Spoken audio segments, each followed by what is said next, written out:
మొన్న జరిగిన హనుమాన్ జయంతిని పురస్కరించుకొని బండి సంజయ్ గారు కొన్ని వ్యాఖ్యలు చేశారు. శవాలు వస్తే మీరు తీసుకోండి, జీవం వస్తే మాకు ఇవ్వండి అని అంటున్నారు. అదే అంటున్నా, బండి సంజయ్ లాంటి వాళ్ళు పిచ్చి పిచ్చిగా మాట్లాడుతున్నారు. ఒక మాటలో మాట్లాడాలంటే ఒక భావం లేని, పద్ధతి లేని మనుషులు మాట్లాడే మాటలు అవి.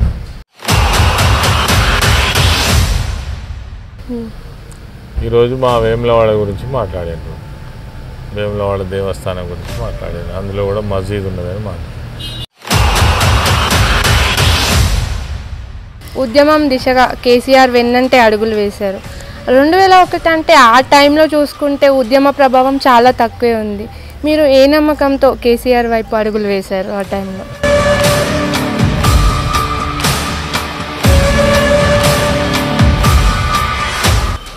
ఎమ్మెల్యే స్థాయిలో చూసినటువంటిది ఆ రోజు నాకు అవకాశం కల్పించింది ఎన్టీ రామారావు గారు. కాబట్టి వారు వచ్చిన తర్వాతనే పేద ప్రజలకు సంబంధించినటువంటి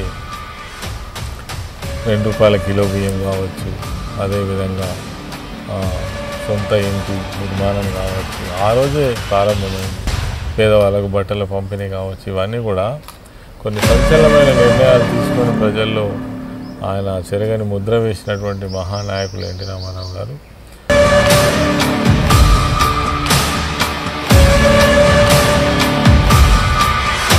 బలమైన ప్రత్యర్థి అరవింద్ గారు అని చెప్పొచ్చు. ఇప్పుడు అరవింద్ గారు ఎప్పుడు మీకు సవాల్ విసురుతూనే ఉంటారు. అంతేకాకుండా కేసీఆర్ గారిని, కేటీఆర్ని, కవితని ఎప్పుడు విమర్శిస్తూనే ఉంటారు. దీన్ని మీరు ఎలా చూస్తారు?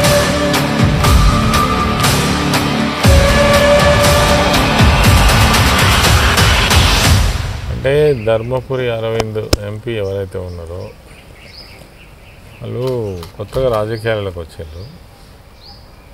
తర్వాత బీజేపీ పార్టీ ద్వారా గెలిచారు. వాళ్ళకు ఒక ప్రత్యేకమైన ఎజెండా అంటూ ఏం లేదు.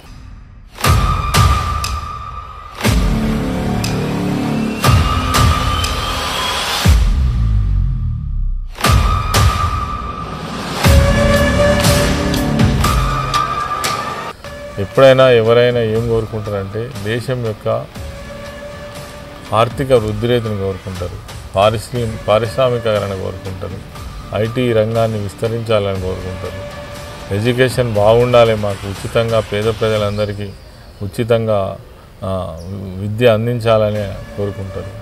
వైద్యంలో ఎక్కడికి పోయినా మా పేద ప్రజలకు ఉచిత వైద్యం కావాలని కోరుకుంటారు.